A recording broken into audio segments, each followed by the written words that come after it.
What's going on, ladies and gentlemen?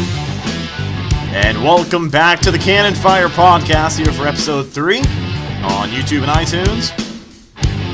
Pleasure to be back here with you. We got some Bucs news coming off of Week 3 of the preseason. What's going on, guys? Welcome back to the show. I'm your host, Rhett and Evan, joined alongside the co-host and the best in the business, Mr. Bucs Football, Mr. Evan. We've got quite the show for you this week. Sorry, it's been a little bit of a pause between shows. Madden 18 came out the other day, and I have been playing the hell out of that. But we do apologize. We are going to be back talking some Bucs football. And if you guys haven't already, go pick up the new Madden. Oh my God, I got nothing but good things to say about that game. Evan has his coming up on the Thursday, the 25th. It's the 22nd today. I got my copy last night, and I've been playing it for hours. Literally since the minute I got it to 10 minutes ago, I stopped playing it so we could record the show. But pleasure to be back, guys. It's been a little minute. Thank you for listening on iTunes and YouTube. Evan, how are you doing today, man? I'm doing just fine. How are you? I'm doing good, man. I'm doing good. I'm hanging in there. So we are coming off a pretty slow week in Bucs news, but we'll get to that a little bit later. We do have some rumors coming around that hopefully you guys have some input in, because I love when you guys throw some input in. But the first thing we are going to talk about is the win in Jacksonville preseason week 2 on the road, the last away game for the preseason. Drove up to our neighbors in Jacksonville, the Jaguars. We were knocking on their door all night, and we took home the W with some impressive performances throughout, and we got to see a little bit more of the starters. Evan, give us a little bit of detail on that game from your perspective. I think during that game, what I was looking for, I pretty much saw. I was looking for the offense to start fast, which they did. And I was also looking for the run defense to improve, which they did. Pass coverage, I'm not going to lie, got bailed out a couple times because, Blake Bortles is just so bad. It's not looking bright down there for the QB situation in Jacksonville. But anyways, besides the point, this isn't a Blake Bortles hate podcast, nor is it a Jaguars podcast. So I think they did get bailed out a couple times, but overall pass coverage wasn't bad. I thought Ryan Smith played good. I didn't think Javian Elliott played too well. But the run defense I thought was very good, and that's what I was looking for. On the offensive side of the ball, I was looking for Jameis to limit his mistakes, which he did for the most part, except for 2 throws. 1 throw was just a bad throw, bad decision, and 1 he just can't do. They were down the goal line, 12-0 game. If this was a regular season game, you might have just – it was late in the second quarter, right before halftime. If this was late in a regular season game, that same time, 12-0, and you score a touchdown, you might just put the Jaguars away, because that would just deflate them right before halftime. They'd come out with no momentum, but instead Jameis Winston almost gets sacked. Luckily, he got a mulligan. He did get sacked, but which I didn't think he was down. I thought he got away with one there. Can't do it. We saw Jameis run over to the sideline. Dirk Cutter got angry at him. Can't wait to hear that on Hard Knocks, which is actually airing tonight. I'm not sure if we're going to be able to catch it or not, but I'll catch it tomorrow or sometime else. Anyway, it doesn't really matter. And Jameis played great other than his 2 plays. Deshaun Jackson also played good, and Mike Evans played good besides 1 drop. And, oh, my God, it might have been the best throw I've ever seen. It might have been was probably a top 3 or maybe the top throw, the best throw I've ever seen Jameis Winston throw, ever. And looking at Mike Evans, drops it. Looking at Mike Evans' drops this preseason, I don't know what it is, man. He would be perfect. He had a drop in Cincinnati against the Bengals, and it really rubbed me the wrong way, because I assumed he had it under control. I assumed he had it under wraps. It's preseason, getting back in the grips of things. But both drops have just almost seemed unnecessary. The one against Cincinnati, it looked like he went to snag it with one hand, and it just kind of got past him. You saw a little more on Hard Knocks. He was more frustrated that he didn't catch it.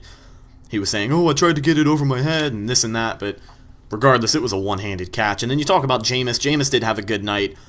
He continued his solid preseason, completing 21 out of 29 passes for 196 yards, and they ended up beating Jacksonville 12-8 that Thursday night. Deshaun Jackson, the guy's proved he has hands. He's going to be awesome this preseason. And Mike Evans, aside from that one drop, 5 receptions, picked up 57 yards for the Bucs offense. But not too bad, not too shabby out of Jacksonville. But I did want to talk about Doug Martin, who really came out, had 5 runs against the Jaguars, and put up points on the board. I mean, are we showing signs of a hopeful Dougie Fresh? Are we? I would like to believe so. I like to see Doug do well. But a lot of people are still arguing who's going to get that Week 1 spot. I would like to see Doug come out and do well, and I think he did exactly what he needed to do in the Jaguars game to kind of make a statement to show that he's still here. I definitely agree. I think this third preseason game on Saturday versus Cleveland is going to be big for him also. But Doug Martin definitely got off to a good start. The cutbacks he did in Cincinnati, I felt he did a little bit too much. I thought sometimes he didn't need to cut back. He really relies on the cutback when he's on, when he's feeling it. He relies on that. That's always been his thing, though. I've noticed about Doug Martin, he's a hard back to bring down because he's very smart and he's very agile on his feet. He relies on those cutbacks, and there's some times where maybe he doesn't have to, and it'll lose us yards. But a lot of times when he makes big plays, you'll notice him cutting in and out through the stack of his blockers and the D linemen. He's very smart on his feet, very aware for a running back, and that's without bias. Yeah, I mean, I agree, but in Cincinnati, I remember this one play. He had the corner beat to the outside, but for some reason he decided to cut back in, and he would have had probably 4 or 5 more yards had he not cut back in. So I think I was looking for him to be a bit smarter in Jacksonville, and he was. Like you said, he's a tough back to bring down, and he proved it in Jacksonville. I like the Bucs being able to drive down their first drive and finally score a touchdown. Because that was really the only complaint in Cincinnati. Well, okay, you drive all the way down the field, but you get on the 3-yard line and can't get it in the end zone. Right. They did it this time, and it was very good. Everybody got involved in that drive. Mike Evans, Deshaun Jackson, I believe, had a nice end-around play handed off to him. I really like that play. They're going to use that a lot this year. Mike Evans, Cam Brate, even O.J. Howard. O.J. Howard actually got him down to the goal line, and the very next play, Doug Martin ran it in. So O.J. Howard definitely showed up the other night. And actually, the Bucs' 5 longest passes came from Mike Evans, Deshaun Jackson, O.J. Howard, Adam Humphries, and Chris Godwin. Now, those players are going to be pretty much the starters during a regular season game. So that's a good thing to see. Plus Cameron Brate. And Cameron Brate had a very nice night as well, but he didn't have, everybody else had a longer reception than him, but add him to the mix as well. Those guys are going to be the starters, and that was very encouraging to see. But for Doug, it was important for him to get in the end zone. You just got to hope that he keeps it up. And I was telling you before the show started, I don't see it. If he keeps it up, unless there's some moves being made, which we'll discuss later, I don't see any reason why Doug Martin isn't on this roster come week 4 when the suspension is up. And you talk about Doug Martin out of Jacksonville. The whole team, not a bad performance in Jacksonville. Some things you don't want to see, but that's with any preseason game. And if the team can rally up like they did against Jacksonville, we are more than ready. The team is more than ready for Week 1 against Miami. But we do have some news out of training camp this week. Brent Grimes is back on the field after that big nasty gash that you got a good look at on Hard Knocks. He is back on the field practicing, getting some reps in, and there was some footage today of him running around. He looks pretty good, looks pretty healthy, not too much to complain about. And then another funny story. It's hard to feel bad for this one, but the Bucs made the news for the wrong reasons, but something that probably should have stayed in one Buck place. Regardless, it somehow made the news, and people are talking about it. But Bucs rookies take shot at former kicker Roberto Aguayo. As we know, the former Bucs kicker, cut by Tampa and claimed by the Bears last weekend, missed his first kick with Chicago on a 49-yard field goal on Saturday night. And now, Sunday, days after his departure from Tampa Bay was aired on HBO's Hard Knocks, the Bucs rookies are taking shots at him.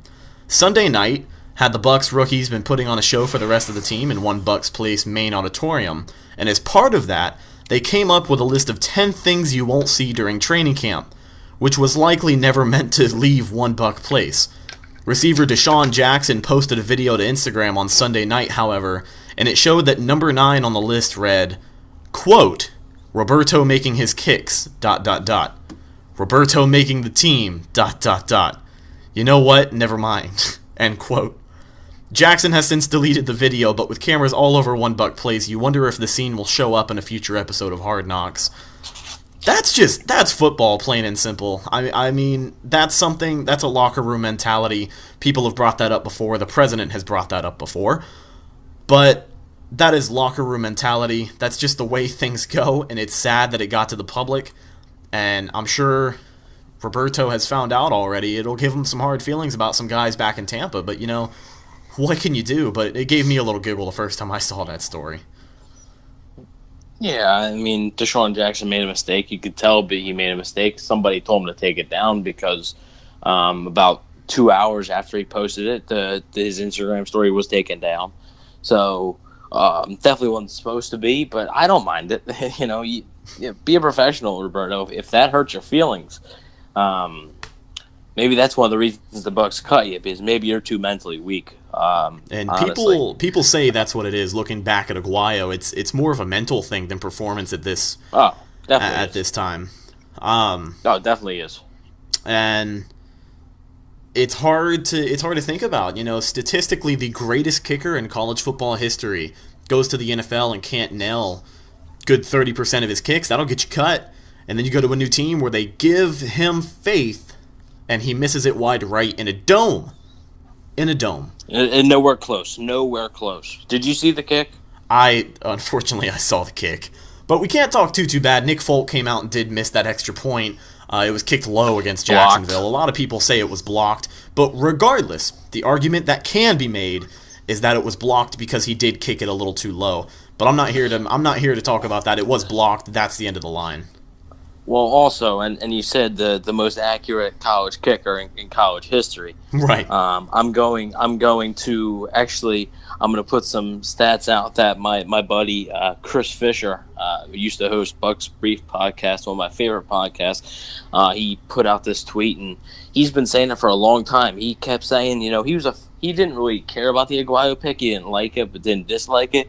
But he said that there was a declining. You could tell from Roberto Aguayo's 2014 season, he was good. The 2015 season, he actually declined in percentage. And so here we go. Actually, Roberto Aguayo technically is not the most accurate kicker in college football history. Number 1 is Brett Baer from 2009-2012. Hit 90% of his field goals. Do you know who he is? Nope. Number 2, Alex Henry, who I know because I'm from Philly. He was with the Eagles. Hit 89.47% of his field goals from 2007 to 2010. He's not in the league anymore. And number 3 is Roberto Aguayo, who hit 88.46% from 2013 to 2015 coming out of Florida State.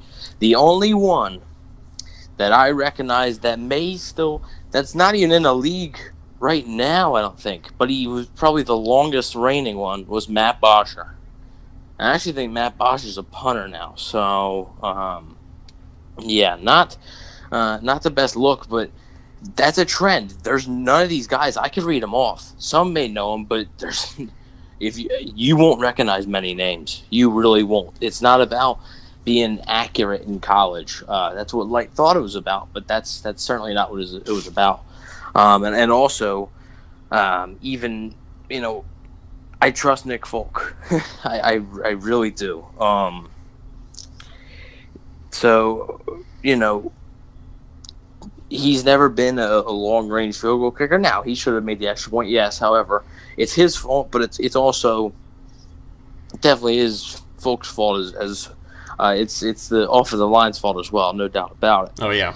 However, Folk pretty much, he was, he made the kick from 29, which you need to make. He made the kick from 35, which you need to make. Those were 2 that you need to make, and he did. He did make them. So, he definitely made them. So, I mean, I was confident that he'd make them. I don't know if I'd be confident if Roberto would make them. Yeah. So I mean, Nick Folk's never been the long range field goal kicker. Actually, he was, I believe, like 87% last year from field goals, but from like, I believe from like 40 or beyond, he was about like 60%. Not the greatest, but also, I mean, he had a 45-yarder. So I think in the Cincinnati game, so I think fans need to definitely cool off and just, if he needs to make extra points. Okay. Plain and simple. Guess what, guys? Yeah, guess what? Nick Folk is going to miss a field goal. I don't know if you guys don't know that or not.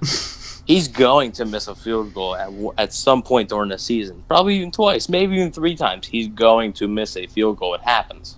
It happens to the best of kickers. They sometimes miss. Nobody is perfect. Adam Vinatieri.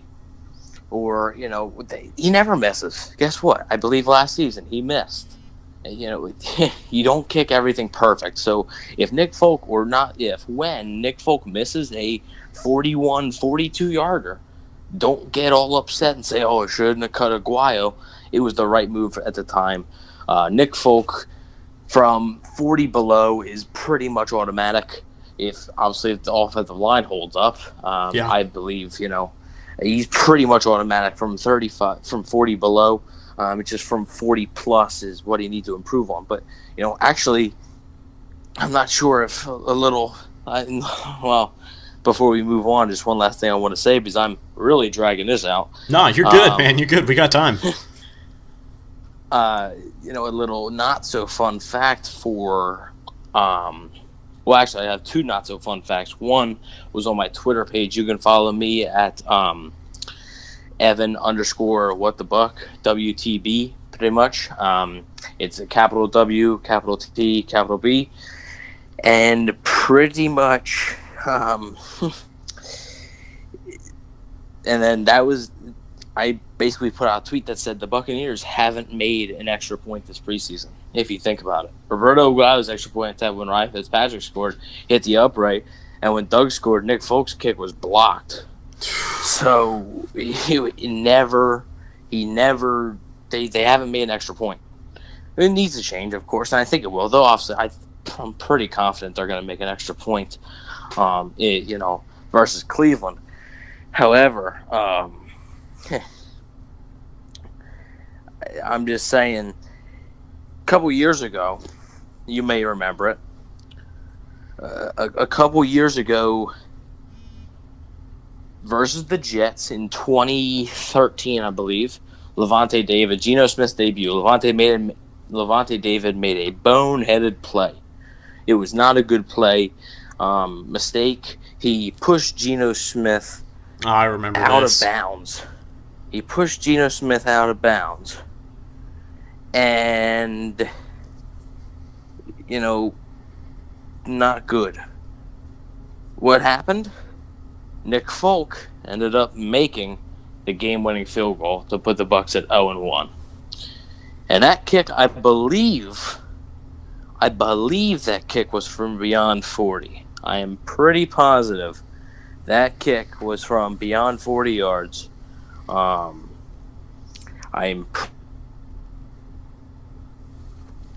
it comes down, just like you said, your mic cut out a little bit there, buddy. I don't know if it was connection.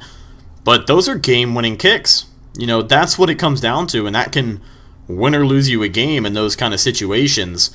I'll double-check, make sure your connection's still up and running. But we were talking Nick Folk and the Bucs kicking situation, and I was going to bring up, you're picking up your Madden 18 copy later this week. They had a few roster updates since the game dropped yesterday, believe it or not. They've had 2 roster updates, but before the very first roster update, the Buccaneers starting kicker and punter Brian Anger was the default for kicking field goals. They did not, Aguayo was already off the Bucs, and they did not have Nick Folk as the starter. With the roster update, they made him the starter, but I'm not too sure why. But I remember that was a hot commodity coming in and out of there, was hopefully Brian Anger could make some field goals. But moving on really quick, we have got some big trade rumors. And it's something that we're going to have to address directly, because if this follows through, a lot of people are going to be angry. So on the block right now, on the discussion board for the Bucs, is a trade involving Doug Martin, a second-round pick, and LeSean McCoy. Shady LeSean McCoy of the Bills. The Bills are already openly talking about trading him and another player, and it caught me off guard that the Bucs were this interested in it. I've seen looks, like I said before, Doug Martin and a second-round pick will go for just Shady. Now, if it was a one-on-one pick, if it was Doug Martin for LeSean McCoy, that's totally fine. I have no problem with that. But to forego a second-round pick where we can pick up another player like Chris Godwin, it's hard for me to get behind this. Another reason is that Doug has shown, over the preseason, especially Jacksonville game, we just talked about that, Doug has shown highlights of the top 5 player that he was in the league just 2 years ago. Doug Martin has been a top caliber running back when he's healthy. When Doug stays healthy, he has the potential to be a top caliber running back. Now, the argument can also be made that LeSean McCoy is consistent. LeSean McCoy goes out and gets yards every single game, and that's the truth. I can agree there. That is the truth. LeSean McCoy is consistent, but LeSean McCoy has never been a top 3 rated player in the NFL.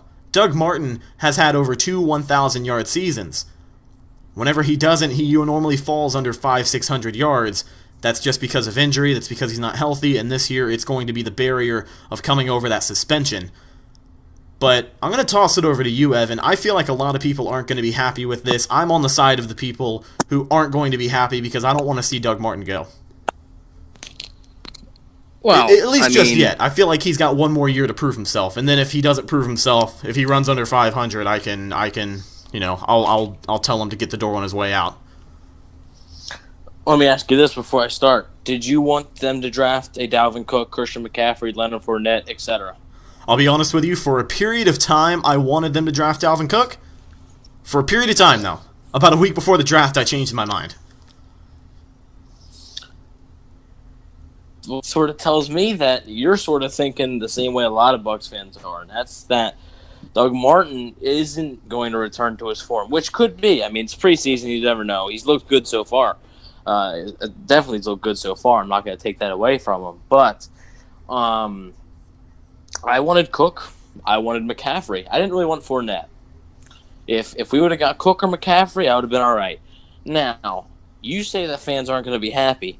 What I'm going to look at is fans are going to be happy because they're going to be like, look, they're going to say this offense is ready to roll. The two weakness points that fans say for the offense is the offensive line and the running back situation. Now, how I look at that is I don't view the offensive line as a weakness.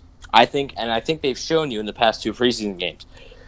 I think that Donovan Smith is going to improve greatly. I think that Ali Marpet, the center, that move's going to be great. J.R. Sweezy, Kevin Panfield, they'll both be fine. DeMar Dotson, if he's healthy, he'll hold up. The offensive line will be just fine. So that take away one knee, puts out another knee, and that's running back with Doug Martin. You no matter, you can like the guy. I like him. I like Doug, but you don't know what you're going to get with him. You could get the 1,000-yard rusher. You could get the guy that rushes for 1,400 yards and six rushing touchdowns, but you could also get the guy that ran for 450 and got hurt and missed 6-7 games, not counting suspension. If you view it, if you think that, and I think they do, if you think that Doug can return to form, then yeah, the Shady McCoy trade, LeSean McCoy, should not really sit tight with you.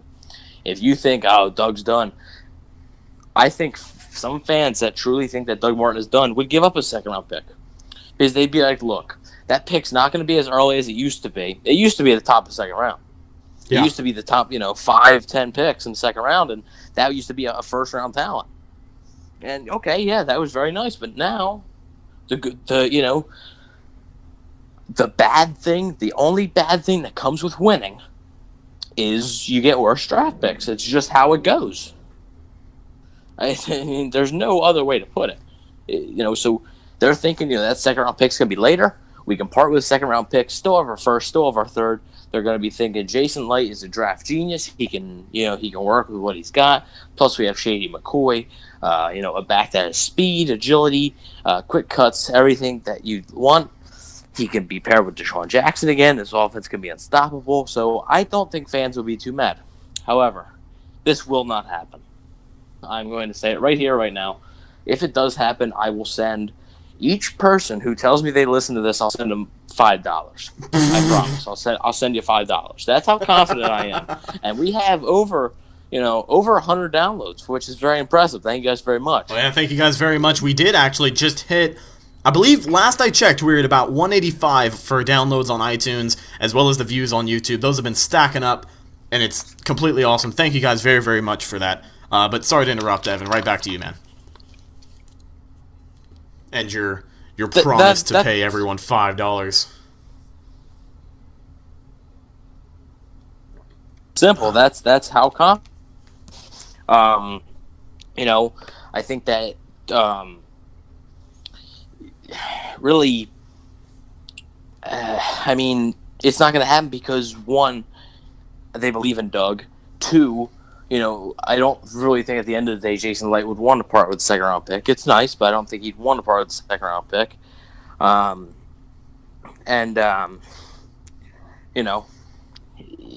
Jason Light values that, and really, they like Doug. And if, let's say, I think it's a different story if Doug, comes out in the preseason and just looks awful, or gets busted again for suspension, or suspension's even longer. I think it's a different story. Now, he's looked good, so I think that the team thinks that this is the 1,400-yard rusher and that they do not need to get LaShawn McCoy. And plus, there was no real – if you look at the story, there was no real sources. If you look at that story, there's no real sources there, so I don't really believe it. Would I like to see it happen? Yeah, sure, why not? But I don't think it will ultimately, and I think it's probably the right move.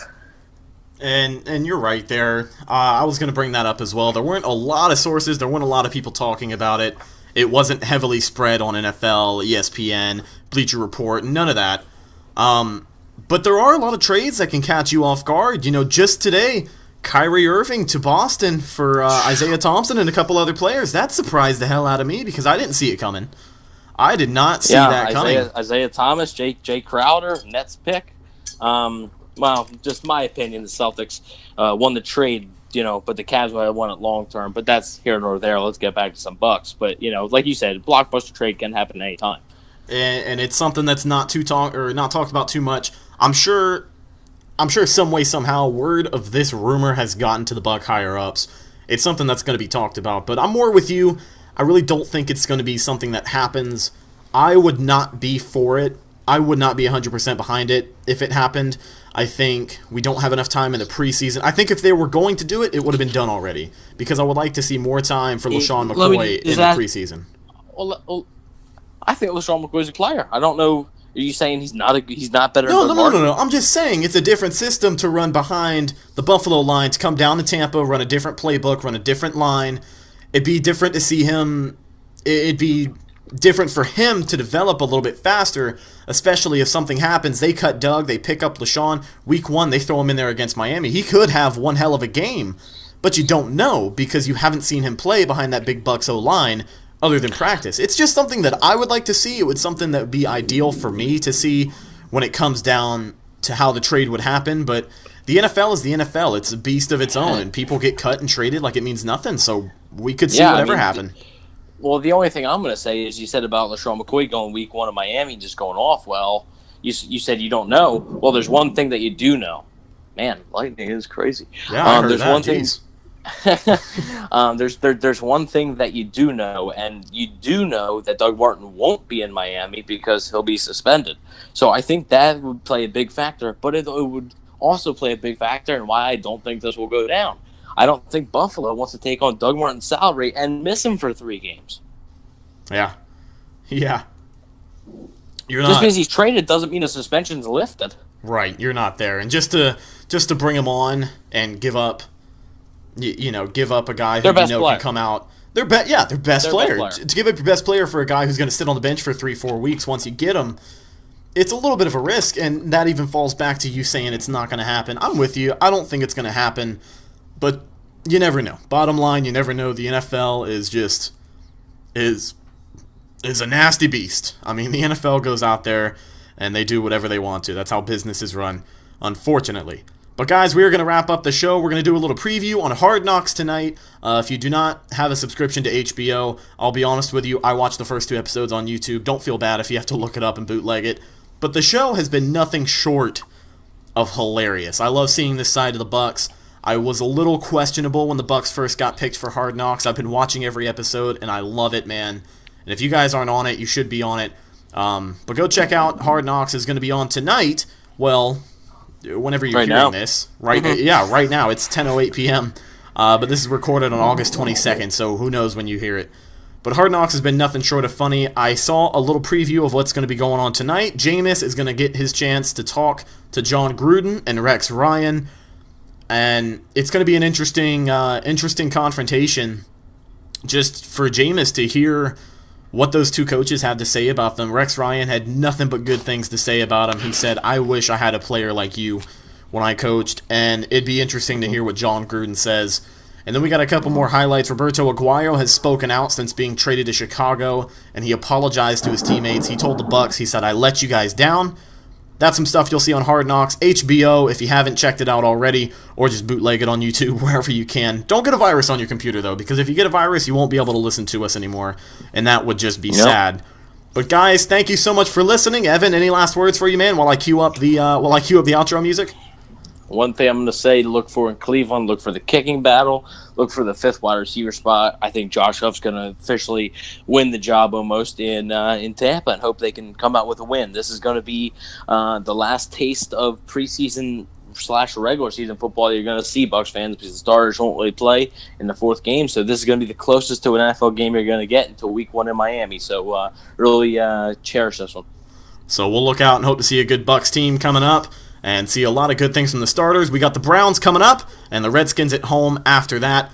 Thank you guys for listening to another episode of the Cannon Fire Podcast. It's been great. Make sure you subscribe on iTunes and YouTube, and we will see you next week. Go Bucs!